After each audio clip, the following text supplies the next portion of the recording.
Greetings and welcome. We are in sophomore English, and yet we are attempting to not be sophomoric. Can I say it that way? Our objectives, of course, are to pay close attention now to the reading and construction of a sonnet. Really? I get to write a sonnet? Mr. Miller is excited. I've seen excitement before. That is not what it looks like. We will at some point, believe it or not, attempt to write a sonnet. I will, however, try to demonstrate to you how unbelievably simple that is. Okay? Let's first of all define a sonnet. And let's begin by asking, why should I care? I think that's the important third grade question that we sometimes forget. Oh, the instructor is kind of moaning and blowing away up at the front of the room. It must be something important. I'll just take my notes. I don't think so. I think we need to ask this more important question. What is sonnet writing and why is it such a big dog deal? And let's write down a date. Let's call it 1600. Now, those of you who are, of course, adepts at this whole thing of the historical accumulation of poetic lines will say, really, if we're going to talk sonneteering, we got to go way pre-1600 Common Era, and you will be right. Of course, we could talk about the great Italian poet Petrarch, who in many ways kind of invents what I like to call the Nike shoebox of the sonnet writing. What do I mean by the Nike shoebox? Nike, they're shoes. And they make shoes and put them inside of boxes. I like to kind of think of it this way. A word picture that maybe helps. Soph and some of her pals are playing basketball, for example, at Kiwanis Park. From 2 or 3 blocks away, they hear the strong bass rhythms coming from a car stereo. Let's call it a truck stereo, shall we? That is really, really loud. And immediately, they know, those guys shooting hoops, they immediately know when they hear the rhythm that what they're listening to in that truck several blocks away is rap. Now the question is, how would anyone know that? And the answer, of course, is immediately that rap has a certain kind of driving rhythm, beat rhythm, that allows immediately for someone to know this is kind of within the world of the music that we refer to as rap. Now, of course, for the musical deaf, we would say it that way, who will claim that all rap music sounds the same, we would say, as music aficionados, not true, not even kind of true. And yet, for it to be construed as rap, that music must have a certain kind of predictability. Let's write that word down. Predictability. In other words, Miss Schoeffel and her pals playing hoops at the park would immediately be able to intuit that what is being listened to is rap because of 1 or 2 fundamental characteristics that kind of seem to apply, we shan't say to all rap, but we'll get pretty close by saying to all rap. That is to say, there's a predictability at play. You can kind of predict what the common elements will be. Poetry is no different. The earliest poetry is actually narrative poetry. It's long, long poems, and by long I mean thousands and hundreds of thousands of lines of poetry that we today call epic poetry. So in the history of poetics, and I think that's what we're doing now, in the history of poetics, that's where you want to start, especially in Western poetics. Of course, the earliest epic poems we will reference as the Holy Trinity, let's call it that. Homer's Iliad, Homer's Odyssey, and then Virgil's Aeneid. These are, of course, terms that you should be writing into your notes as honor students. These are terms, of course, titles that you should be somewhat conversant with by your sophomore year, if not your junior year. In your senior year, we will spend close study of all 3 of those titles. Again, Homer is the supposed poet, although he didn't actually write those lines, we don't believe. The Iliad, the Odyssey, the 2 great poems that tell the story that we call the Troy tale, the fight at the walls of Troy. And then finally, the great Roman poet Virgil's Aeneid, A-E-N-E-I-D. Taken collectively, those 3 epic poems constitute the heart, the core of the Western poetic tradition. Poetry, I'm sorry, Miss Mortensen, question, observation. Yeah, wasn't there, way back in the day, wasn't there, tale of a epic poem that lasted about 10 days? Absolutely. In fact, if right now you want to pick up a copy of the Iliad or the Odyssey, you're looking at a number of hundred of pages, and depending on how quickly you read, or in the case of Homer, would recite those poetic lines, it could take days. Of course, the Greeks made festivals out of the repetition of the repeating of these poems. And you got together and you had parties, and for a short period of time you would hear some lines, and then you would go and do any number of activities that are associated with being too much inebriated, and then you would come back and enjoy a bit more lines, and then go on and do other kinds of homework. Can I call it that? Homework, other kinds of homework, and then return to other kinds of work. In the history of poetics, somewhere along the way, poetry starts to become shortened, and it becomes less about telling a story and more about capturing a certain kind of feeling. First, a religious feeling, right? And then finally, a romantic feeling. The Italians didn't invent love, they just made it look good, you see. And in the process, the great poet Petrarch will play a certain kind of poetic game that we today will call lyric poetry. You are familiar with that term if you ever look, for example, at your CD or go online because there's a song you like, and you look at that song's lyrics, it's the same word. That is to say, melodic words constructed as a poem. That's what a lyric poem is. But Petrarch did something even more intriguing. He decided to play the Nike shoebox game. What does that mean? I give you a shoebox and I say, we'll have a competition. We all have shoeboxes. Let's see who can put the most stuff inside the shoebox. But the fundamental rule is you can't tear up the box. When we're finished, whatever you fit inside of your shoebox, it still must be a Nike shoebox. That is to say, predictability. In other words, the poem has certain kinds of parameters. We don't change from those parameters. And Petrarch kind of invents this. Are you ready for this? It was a game. It was a game to show his artistic ability. In other words, he said, I can write lyric poetry as good as anybody, but I'll do it within the confines of, let's list them now, it's fairly simple, 14 lines. Whatever happens, we're not going 13, we're not going 15, we're going 14. That's the first fundamental rule of sonneteering. Number 2, something has to happen at the end of the lines. There must be a rhyme scheme. There has to be certain words that will rhyme with other words, and we will constitute those rhymed words using a little alphabetic notation. Simple. So at the end of the first line of a sonnet, we'll write the letter A. It's lowercase, by the way, small a. At the end of the second line, if that last word rhymes with the first line, we will again put a letter A. If the last word of the second line does not rhyme with the last word of the first line, we will put a letter B. Do you understand? At the end of the third line, we look at the word, the last word there, and if that last word rhymes with the first line's last word, we put another little A there. If it doesn't, but it rhymes with the last word of the second line, we put a little letter B there. Do you understand? There's a certain then kind of understanding of two things then. Number of lines and rhyme scheme. Now, Petrarch we're going to assign to about 1200. Okay. 400 years later, the English have decided that Petrarch was onto something with this sonneteering game. And the English, under Queen Elizabeth, arguably the greatest monarch in the history of the world, who was a great supporter of the arts. She loved the arts, especially poetry. And so poets will be in her court. Now these are poet warriors. They go out on the weekends and fight wars. And I do mean real wars, where people's body parts get chopped off. They can, however, speak in multiple languages. And are you ready for this? They read and write in multiple languages.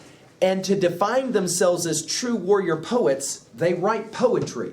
So they not only lop people's heads off in not video game world, but real world, but then they come back And they write poetry, not about lopping people's heads off normally. Their poetry, following the rule of the Italians, is usually about love. About love. And so they'll write love poems to, often, Queen Elizabeth. She was single, but she loved to have men tell her how beautiful she was and how much they wanted her, not only sexually, but politically marriage-wise. She remained single all her life. It created problems for England at the back end because she had no heir directly to say who she was handing over the kingdom to. She decides to torque everybody off, and she hands the kingdom over to a Scottish king named James I, who himself in turn was a huge supporter of the arts. So much so that the king's men, as he will call the acting troupe that he supports, is no troupe other than Shakespeare's acting troupe. Shakespeare himself then becomes a sonneteer, and Shakespeare writes the greatest sonnets in the English language. You think of Shakespeare, you immediately think of Romeo and Juliet. In Shakespeare's day, that's not where he first and foremost would have been thought of. He first and foremost was considered the greatest poet that had ever lived in the English language. Are you ready for this? To this day, he's still considered the greatest poet in the English language. There are a few academics that like to debate that and put him in the top 5 as opposed to number 1. But anybody that studied, for example, Sonnet 18, has to admit, it's probably, fair to say, he is the greatest poet. Now, when Shakespeare is writing his poetry, again, for your date on your paper there, 1,600 years after the birth of Christ, watch how we can play this game once you've written it down there. Columbus sails the ocean blue in 1492. That's 8 years away from 1500, 100 years before the date we're talking now, 1600. So it gives you a kind of sense. Think of it this way. Tommy and his pals said, we hold these truths to be self-evident that all men are created equal and endowed by their creator with certain inalienable rights, that among these are life, liberty, the pursuit of happiness, secure these rights. Remember, Tommy Jefferson and his pals writing in what year did that happen? 1776. See, and you've written your date down of 1600. So it starts to give you kind of a sense. 100 years after Columbus does his gig, and about 150 years before Tommy and his pals do their gig, which is kind of this thing we call the experiment of America, right? That's what Lincoln called it, remember, in the midst of a terrible war that today we call the Civil War. That's roughly the timeline we're talking about. Shakespeare steps forward and he begins to play Petrarch's sonnet game, only he just does it at a whole nother level, and he does it in a relatively new language, English. Italian was much older. It's been around for a lot longer. Now, Shakespeare plays a game that adds one more rule to the party, to the play, to the game, to the sonnet writing. So let's go and look at it. We will call sometimes these sonnets, obviously, Shakespearean sonnets. Other times, for your notes, we will call these sonnets Elizabethan sonnets because they were written during the time of Queen Elizabeth. Now, what is a Shakespearean or an Elizabethan sonnet? Good question. I'm glad you asked it. Well, one obvious shoebox answer is number of lines, 14. He didn't change Petrarch's ruling there. Number 2, he didn't change the rules about the end rhyme, but he decided that he would play a game of prescribed end rhyme that would run something like this. A, B, C, D, C, D, E, F, E, F, G, G. And if you write that down on your paper, and I'll say it again so you can, of course some of you will see that it's right there in your notebook, right, or in your pages of 729. A, B constitutes 4 lines. We'll call it a quatrain, 4 qua. That is to say, 4 lines, A, B, A, B. The next 4 lines, a second quatrain, C, D, C, D. A third group of 4 lines, that gets us, 3 times 4 is 12 lines, right? E, F, E, F. The final 2 lines, lines 13 and 14, we will call that a rhymed couplet. In other words, G, G. That is to say, the last 2 words of the last 2 lines will rhyme only with those 2 words in that poem. This, again, is a game. Shakespeare gave himself the parameters and said, let's see if I can do this over and over again. And he did. He wrote a remarkable number of these sonnets, and he was able to play that game. But wait a minute, there's a third rule. The third rule makes it even more intriguing, and it's here where some of us will look and we'll go, whoa, this cat's pretty good.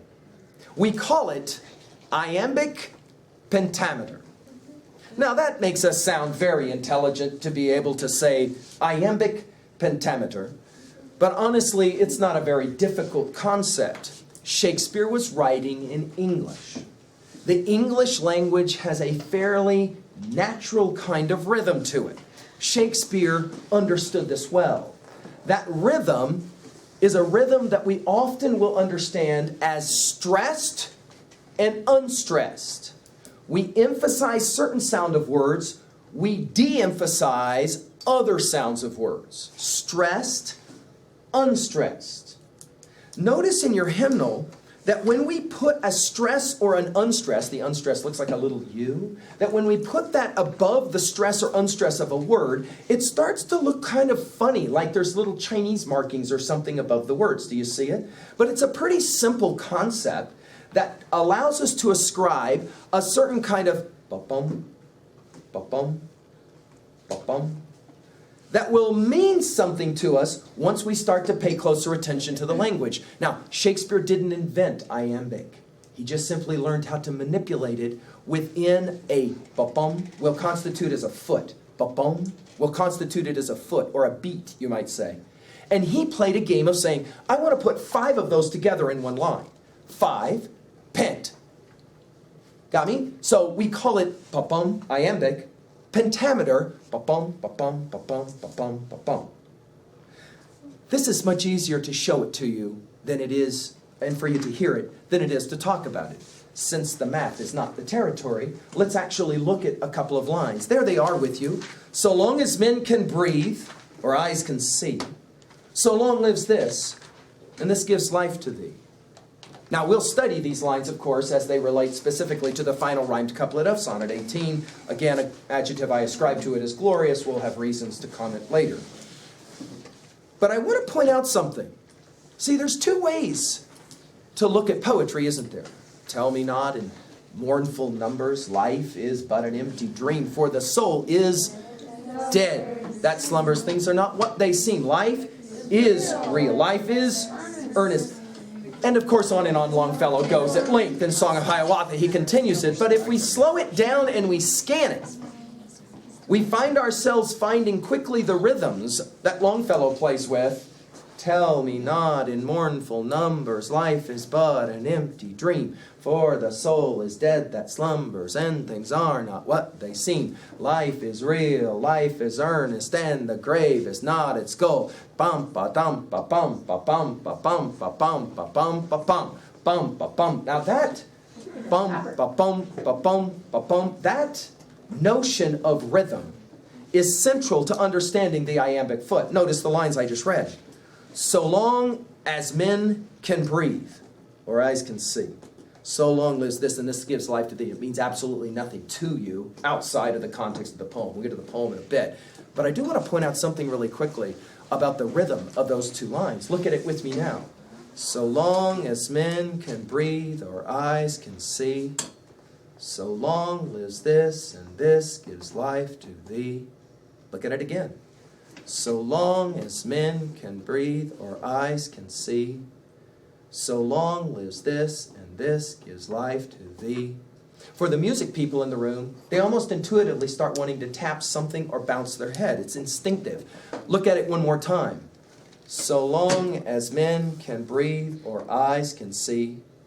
Watch my hands and don't look at the page now. So long as men can breathe or eyes can see. Ba-bum, ba-bum, ba-bum, ba-bum, ba-bum. 5. That ba-bum is an iambic foot or a beat. We got 5 of them together. Ba-bum, ba-bum, ba-bum, ba-bum, ba-bum. I wish I could have lectured you a year ago in Romeo and Juliet. If I had, I would have begun somewhere early on by saying, let's just point out something quite remarkable. A pair of star-crossed lovers take their life. Two households, both alike in dignity in fair Verona, where we lay our scene. Right? Are you familiar? A pair of star-crossed lovers take their life. One more time at 3A. Let's just point it out. Are you ready for this? Guys, the entire play of Romeo and Juliet. Do they want in? If they do, they can open it. No, it was the wrong. I don't think they can. She didn't mean to come in here. The entire play of Romeo and Juliet is written in Iambic Pentameter. The entire play. The entire play. With one exception. Any time that there's about to be conflict and fighting, the Iambic Pentameter breaks down. The rhythm breaks down. If you want to go back and take a look at it, you can begin to kind of marvel at the fact that Shakespeare is capable of telling a story while at the same time writing the entire play in Iambic Pentameter. Okay? So, now let's turn and let's pay attention to one sonnet by Shakespeare among the many that he wrote. And Sonnet 18 is a significant one for us because it's one of the more anthologized. Let's take a look at it now, shall we? Now, as sophomores, we are unafraid. So we love it when people tell us that something is completely incomprehensible. We love that kind of thing. And of course, many of your colleagues will say about Sonnet 18, this poem can mean absolutely nothing because it's written by some bloke in 1600 and, you know, what did he know about anything anyway? But about that I would say the following. We want to look at this poem the way we always look at poetics from two counts. One, its form. Two, its content. Now when I say form, I mean now a sonnet. That is to say, 14 lines of a certain rhyme scheme and iambic pentameter. But we also want to ask, what is he saying in this poem? That is to say, the content of the poem. Let's look at it together, shall we? Sonnet 18. Shall I compare thee to a summer's day? Thou art more lovely and more temperate. Rough winds do shake the darling buds of May, and summer's lease hath all too short a date. Sometime too hot the eye of heaven shines, and often is his gold complexion dimmed. And every fair from fair sometime declines, by chance or nature's changing course untrimmed. But thy eternal summer shall not fade, nor lose possession of that fair thou owest, nor shall death brag thou wanderest in his shade, when in eternal lines to time thou growest. So long as men can breathe, or eyes can see, so long lives this, and this gives life to thee. Now, I should point out that here in a moment when we reread this, most of you will go, "Aww." You know that thing 8th graders like they're, "Aww." You're going to do that because you'll understand what it is that's being said here. But before we get there, let's make sure that Shakespeare knew what he was doing and is actually writing a sonnet. Does it have 14 lines? You'll notice that your hymnal will always help you by giving the number 5 and 10 down the left-hand side. Do you see it? To be able to quickly allow you to number. We're looking at 14 lines. We're looking at least the attempt at a sonnet. At 14 lines, by the way, technically it is a sonnet. Okay? Technically it is a sonnet. Modern, postmodern sonnets will oftentimes have none of the other things, but as long as they're 14 lines, we understand they're playing the game of sonneteering. Let's take a look at the A, B, C, D, C, D, E, F, E, F, G, G. And maybe you want to write that down and to make a note of that, because that's another way for you to memorize or learn it. But notice that day rhymes with May. Do you see it? Line 1 rhymes with line 3. Do you see it? A, B, and then the switch, C, D, E, F, G, G.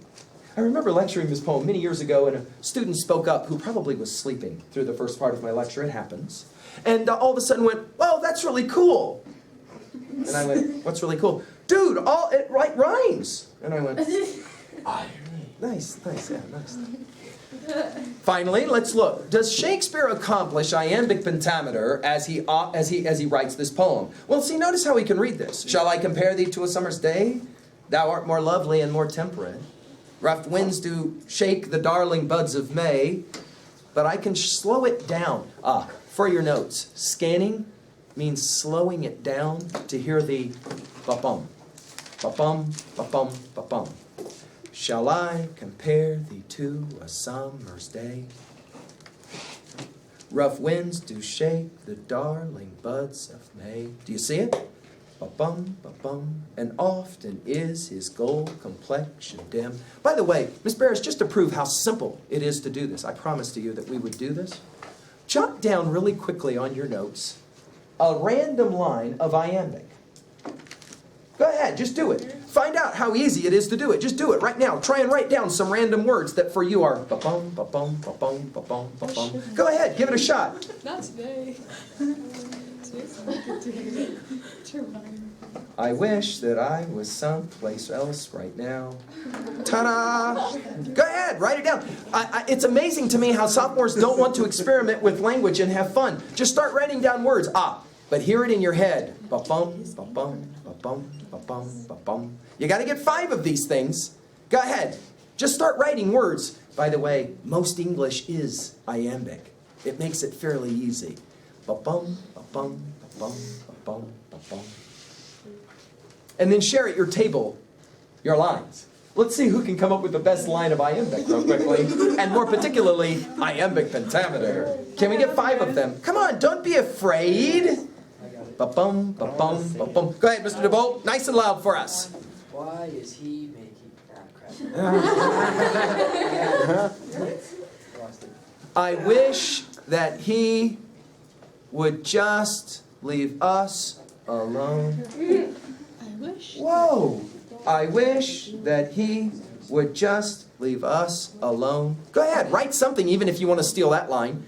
And then above it, put a little accent and a little U to give you a sense of the ba-bum, ba-bum, ba-bum, ba-bum, ba-bum. By the way, in between the iambic feet, you normally draw a kind of bigger line to construct that iambic foot, and then you draw a number 1 above the first one, a number 2 above the second one, and so on, so that you've got 5 of them. Right? Ba-bum, ba-bum, ba-bum, ba-bum, ba-bum. Ba-bum, ba-bum, ba-bum, ba-bum, ba-bum.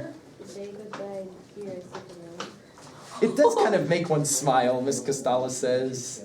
The way language can do Emily's that. is really depressing though. Of course it can be depressing. It can be joyful or depressing. Again, remember Romeo and Juliet, right? Well, yeah, but Emily's is just like, oh, okay, what do I do with my life now? There you go. Found it. Speaking of life, let's look at the poem itself. By the way, the exegesis of this poem is so unbelievably simple. Let's just say it this way. Shakespeare was genius at making stuff really simple. Some of you will say, dude, when you read that didn't sound simple to me at all.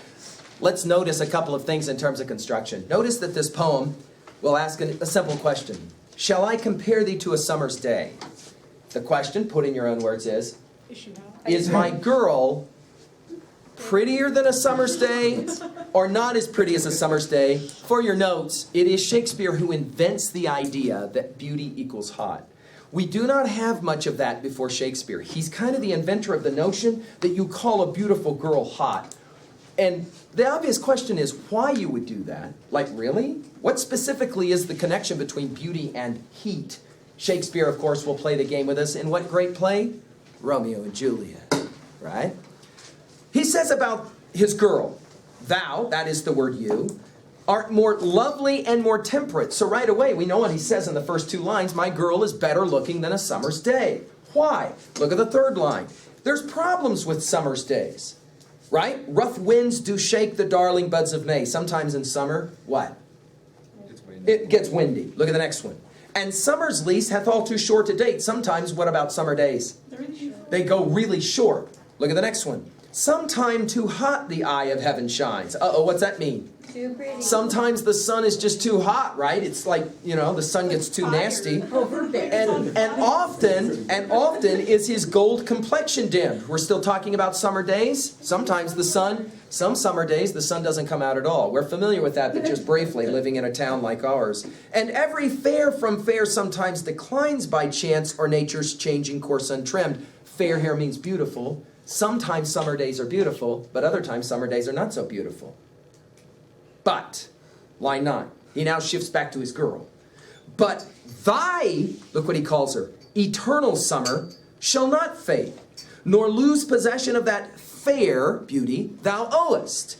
You're way hotter than a summer's day. Look what he says. Nor shall death, notice it's capitalized, brag thou wanderest in his shade, when in eternal lines the time thou growest. He says to his girl, you will be beautiful even after you're dead. You're still going to be better looking than a summer's day. Whoa. Stay with me for a moment. We're not done. Shakespeare's going to drive the knife right in. Watch this. So long as men can breathe or eyes can see, so long lives this, and this gives life to thee. Whoa. This is a pronoun. You got to have an antecedent. So long as men can breathe or eyes can see means as long as anybody can read, correct? What's the last line mean? So long lives this. The sonnet? The sonnet. As long as anybody can read, they'll be able to read this sonnet, and this gives life to thee. Every time someone reads this poem, Shakespeare told his girl, every time someone reads this poem, you come back to life. That means you outlive any summer's day. And you can imagine she crosses her arm and kind of rolls her eyes and says, yeah, a guy will say anything to get what he wants. But dude, you just read this poem. And Shakespeare just did one of these. Told you. So long as men can breathe, their eyes can see. So long lives this, and this gives life to thee. We just did it again. We just proved the cat right. Shakespeare told his girl, I told you, every time they read this poem, I'll prove you can outlast a summer's day. You're way hotter than a summer's day. Go back and look at it one more time. Now that you know what it means, it's fun to read it. Look at it. Shall I compare thee to a summer's day?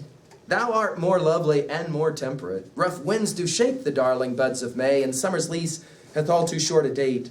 Sometime too hot the eye of heaven shines, and often is his gold complexion dimmed, and every fair from fair sometime declines by chance or nature's changing course untrimmed.